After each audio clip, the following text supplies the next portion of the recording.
তোমাদের কারোর মধ্যে যদি আলাদা ইউনিক কোনো ট্যালেন্ট থাকে তাহলে দেখাতে পারো। আমার আছে। দেখাও।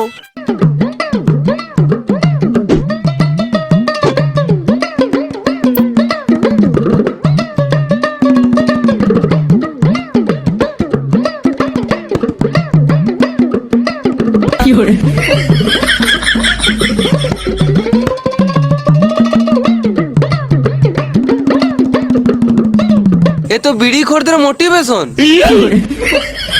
আমি একটা ট্যালেন্ট দেখাতে চাই। তুই পা দিবি না সুরে বাচ্চা, এখনই উঠে ঘর চলে যাবো। না না পারবো না, আমি গান শোনাবো। বাহ, এবারে মনে হচ্ছে মনটা শান্তি হবে। বেশ, শোনাও।